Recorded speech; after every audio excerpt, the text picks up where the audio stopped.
बुजुर्ग तो बस प्यार और सम्मान के भूखे होते हैं। मम्मी जी, पापा जी, आप लोग मेरे कमरे में क्या कर रहे हो? मैं घर से बाहर क्या गई, आप दोनों की इतनी हिम्मत कि आप दोनों मेरे कमरे में आकर बैठ गए। जरा सी देर बाहर जाना भी दुश्वार कर दिया है। प्रिया झुंझलाते हुए बोली। प्रिया की सास सुहानी जी बोली, बहू, हमारे कमरे का एसी काम नहीं कर रहा था। तुम्हारे पापा जी को बहुत बेचैनी और घबराहट महसूस हो रही थी, इसलिए हम तुम्हारे कमरे में आकर बैठ गए। तुम घर में नहीं थी, वरना हम तुमसे पूछकर ही तुम्हारे कमरे में आते। प्रिया ने तुरंत एसी का रिमोट लिया और एसी बंद करते हुए बोली, गांव में कभी देखा भी नहीं होगा आप दोनों ने एसी, और यहाँ बेटे के पैसे लुटाए जा रहे हो। बिजली का बिल भी आता है मम्मी जी, पापा जी, जो आपका बेटा भरता है। आप लोगों को क्या काम है? वैसे भी दिन भर घर में ही तो पड़े रहते हो। घर में पड़े पड़े भी आप लोगों को सभी इंतजाम चाहिए। घर में पड़े रहना आसान है, मगर आपके बेटे को तो रोज बाहर कमाने जाना पड़ता है, तभी तो हम सभी के खर्चे निकलते हैं। मगर आप लोगों को तो बस हमारे खर्चे बढ़ाने आते हैं।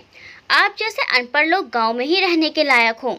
आप लोगों ने शहर की चकाचौंध क्या देख ली, बस पैसे उड़ाने लग गए। यह सब जो आप लोग देख रहे हैं ना इस घर में, सब आपके बेटे की मेहनत का है।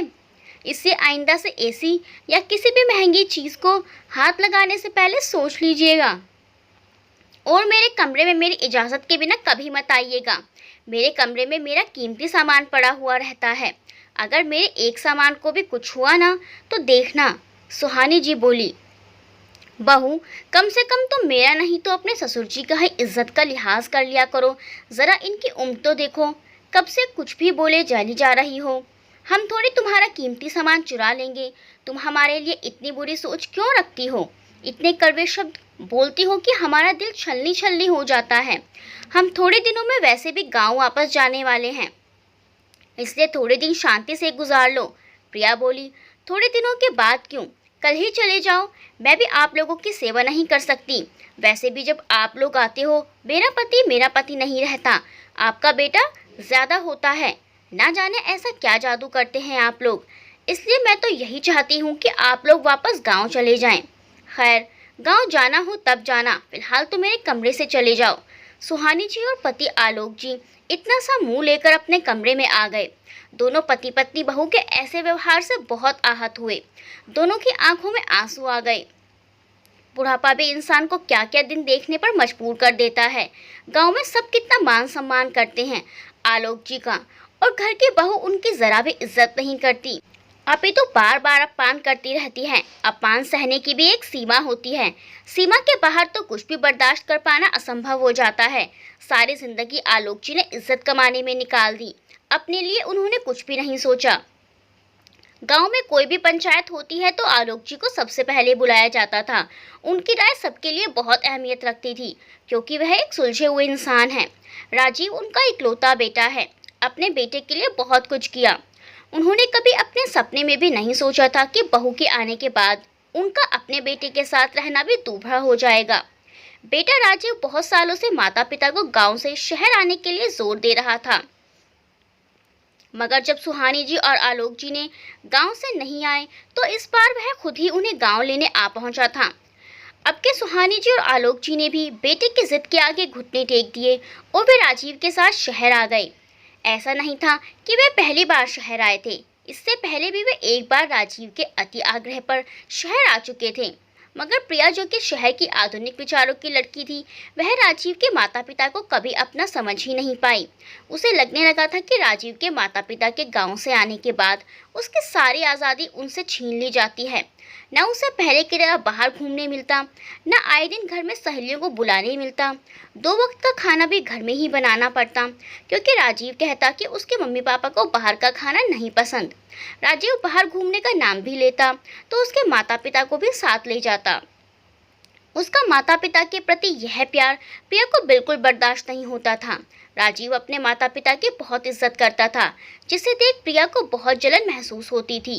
राजीव अपनी माँ से अपने मनपसंद पकवान बनवाता और अपनी माँ की खूब तारीफ करता, जिसे देख प्रिया जल भुन जाती और उसे अपनी ही सास दुश्मन लगने लगती, क्योंकि वह भली भांति जान चुकी थी कि राजीव अपने माता पिता से बहुत प्यार करता है। प्रिया घर में राजीव के सामने तो अच्छे से रहती, मगर राजीव के ऑफिस जाते ही वह राजीव के माता पिता से दुर्व्यवहार करने लगती। इसलिए राजीव के माता पिता ने गांव में ही रहना उचित समझा था। राजीव बचपन से ही पढ़ने में बहुत होशियार था, इसलिए उसे पढ़ने के लिए माता पिता ने शहर भेजा था।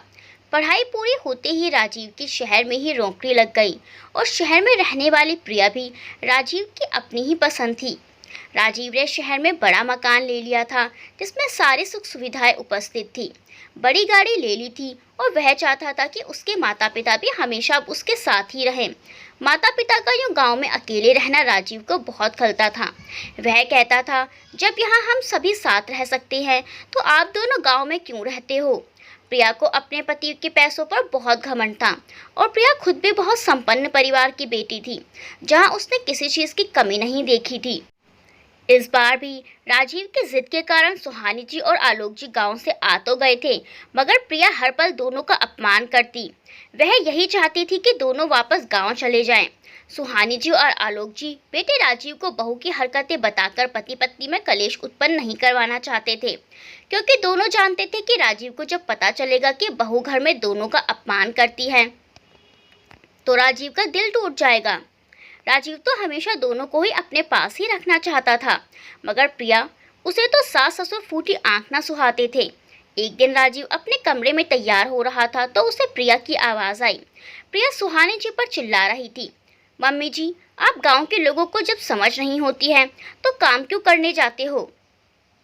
आपको मशीन में कपड़े लगाने किसने कहा था। आपको हैंड वॉश की बोतल और कपड़े धोने वाले लिक्विड के बोतल में फ़र्क नहीं समझ आया तो आपने मशीन में हैंड वॉश की बोतल में से लिक्विड डाल दिया। मैंने कितनी बार कहा है कि हमारे घर की महंगी महंगी चीज़ों को हाथ मत लगाइए। राजीव ने जब प्रिया का अपनी माँ के प्रति यह बर्ताव देखा तो उसे सहन नहीं हुआ और वह गुस्से में बोला, प्रिया, यह तुम किस तरह से बात कर रही हो मेरी माँ से। बड़ों से बात करने की तमीज़ भूल गई क्या। प्रिया बोली, हाँ, मैं भूल गई हूँ तमीज़ बात करने की। तुम्हारे अनपढ़ माँ बाप तुम्हें ही मुबारक हों, दोनों को नहीं झेल सकती। राजीव बोला, प्रिया, यह तुम कैसी बातें कर रही हो, माफ़ी मांगो मेरी माँ से। सुहानी जी बात को बीच में ही रोकते हुए बोली, कोई बात नहीं राजीव बेटा, मुझसे गलती हो गई, तो बहू को मत डांट, आगे से मैं ध्यान रखूंगी। प्रिया बोली, जब मैंने कोई गलती की ही नहीं तो मैं माफ़ी क्यों मांगूं। राजीव, मैं बहुत दिनों से इन दोनों को अपने घर में बर्दाश्त कर रही हूँ, मगर अब चीज़ें मेरी बर्दाश्त के बाहर हो चुकी हैं। तुम इन्हें गांव में ही क्यों रहने नहीं देते हो, बार बार हमारे घर क्यों बुलाते हो। राजीव बोला, यह हमारा घर क्या लगा रखा है तुमने। इस घर पर तो मेरे माता पिता का भी उतना ही अधिकार है जितना तुम्हारा, समझी। प्रिया बोली, फिर एक काम करो, सारी उम्र अपनी माँ के पल्लू से बंधे रहना। बोलकर प्रिया गुस्से में अपने कमरे में चली गई। आलोक जी बेटे राजीव से बोले, बेटा तू हमारी गांव की टिकट बनवा दे, हम नहीं चाहते कि हमारी वजह से तुम दोनों में कलेश हो। राजीव अपने माता पिता से माफ़ी मांगते हुए बोला, प्रिया की तरफ से मैं आप दोनों से माफ़ी मांगता हूँ, मगर आप दोनों हमें छोड़कर मत जाइए। आलोक जी बोले, बेटा फिलहाल हमारा गांव जाना ही सही रहेगा, तुम्हारा जब मन करे तब तुम हमसे मिलने गांव आ जाना। राजीव ने दोनों की गांव की टिकट बनवा दी और आलोक जी और सुहानी जी वापस गांव आ गए। प्रिया इतनी घमंडी थी कि माफ़ी मांगना तो दूर, वह कभी अपने सास ससुर से गांव में फ़ोन पर बात भी नहीं करती थी। राजीव को प्रिया का यह व्यवहार देखकर बहुत दुख होता। कुछ महीनों बाद राजीव ऑफिस से आकर बोला, प्रिया थोड़ी देर में मम्मी पापा आने वाले हैं, ज़रा खाना तैयार रखना। प्रिया बोली, क्या तुम्हारे मम्मी पापा फिर से यहाँ आ रहे हैं, लेकिन वे वापस यहाँ क्यों आ रहे हैं। पिछली बार हमारे ही घर में हम पति पत्नी का झगड़ा करवाकर उन दोनों को शांति नहीं मिली क्या, जो फिर से कलह डालने आ रहे हैं। एक काम करो, तुम उन्हीं को रखो, मैं चली हमेशा के लिए अपने मायके। बोलकर प्रिया बैग में अपने कपड़े भरने लगी। थोड़ी देर में डोरबेल बजी। प्रिया ने दरवाज़ा खोला तो देखा सामने उसके मम्मी पापा सूटकेस लिए खड़े हैं। प्रिया बोली, मम्मी पापा आप लोग अचानक यहाँ? प्रिया की मम्मी शिवांगी जी बोली, हाँ बेटा, तेरे भाई भाभी ने हम दोनों को घर से निकाल दिया है। हम दोनों को वृद्धाश्रम जा रहे थे, मगर दामाद जी को जब पता चला तो उन्होंने हमें रोक लिया और कहने लगे मेरे होते हुए आप लोगों को वृद्धाश्रम जाने की कोई ज़रूरत नहीं है। आप लोग मेरे घर में मेरे साथ रहेंगे। बेटा, तेरी भाभी आए दिन हम दोनों से लड़ाइयाँ करती थी और तेरा भाई भी उसी का साथ देता था। आखिरकार दोनों ने हमें घर से ही निकाल दिया। तेरे भाई भाभी हमें बहुत ताने देते थे, फिर भी हम उसका उल्टा जवाब नहीं देते थे। दरअसल वे लोग हमारे साथ रहना ही नहीं चाहते थे। उन दोनों को आज़ादी चाहिए थी। हमने तो उन्हें किसी चीज़ के लिए कभी रोका टोका नहीं, मगर फिर भी हम बूढ़े उनकी आंखों में खटकते थे। यह सब सुनकर प्रिया अवाक रह गई। उस पे बिजलियाँ टूट पड़ी। उसे तुरंत अपने द्वारा अपने सास ससुर पर किए अत्याचार का एक एक पल याद आने लगा और रोने लग गई और कहने लगी, मैंने मेरे सास ससुर के साथ दुर्व्यवहार किया है मम्मी, जिसकी सज़ा आज मुझे भगवान ने दे दी। आज जब आप दोनों के साथ भाई भाभी ने ऐसा व्यवहार किया तो मुझे मेरे द्वारा अपने सास ससुर पर किए जाने वाले अत्याचार याद आ गए। मैंने क्या कुछ नहीं किया उनके साथ, जालिम से भी ज़्यादा सख्त व्यवहार किया है मैंने, और हमेशा चाहती थी कि यहाँ कभी ना आएं।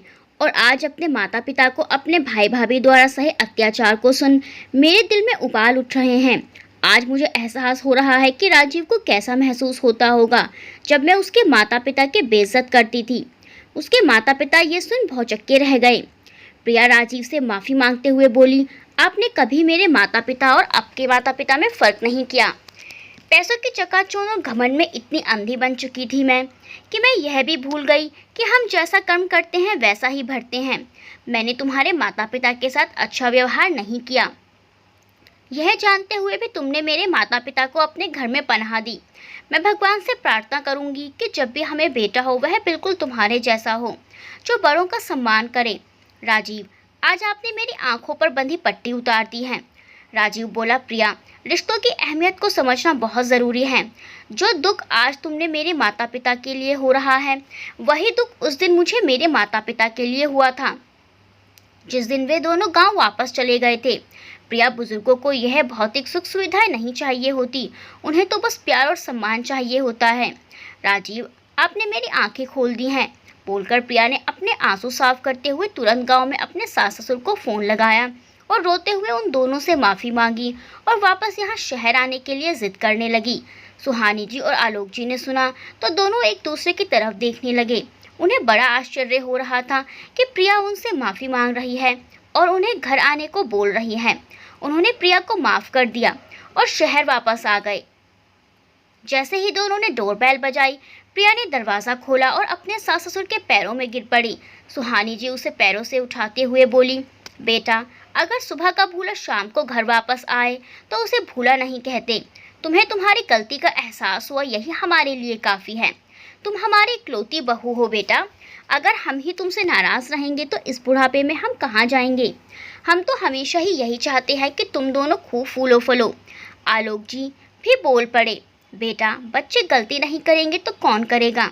गलती हर इंसान करता है और सीखता है गलती से। उन्होंने प्रिया के सर पर हाथ रखा और आशीर्वाद दिया। राजीव बोला, देखो प्रिया, मम्मी पापा ने तुम्हें तुरंत माफ़ कर दिया। यह बुजुर्ग लोग तो सिर्फ प्यार और सम्मान के ही भूखे होते हैं, इसलिए ज़िंदगी में हमेशा बुजुर्गों की इज्जत करो। क्या पता वे लोग कब तक हमारे साथ हैं। राजीव की ये सभी बातें सुनकर प्रिया के माता पिता और राजीव के माता पिता फूले नहीं समाये। वे सब खुशी खुशी एक साथ एक घर में रहने लगे। कुछ दिन बाद प्रिया के भाई भाभी भी आकर प्रिया के माता पिता को अपने साथ अपने घर ले गए, क्योंकि दोनों एक बड़े हादसे का शिकार होने से बचे, जिसने उन दोनों का हृदय परिवर्तन कर दिया। हमारे घर के बुजुर्ग हमारे घर का वह पेड़ है जिनके छत्र छाया में हम सुरक्षित हैं। जिस दिन वह पेड़ टूट जाता है, हम भी असुरक्षित महसूस करते हैं। इसलिए हो सके तो बुजुर्गों को प्यार और सम्मान दें, ताकि वह भी अपने शेष रहे दिन हंसकर बिता सके। बुजुर्गों के आशीर्वाद से ही घर में बरकत होती है, इसलिए हो सके तो उनका दिल कभी ना दुखाए। कड़वे वचन बोलकर उनका तिरस्कार ना करें। उन्हें तो बस अपनों का साथ चाहिए होता है।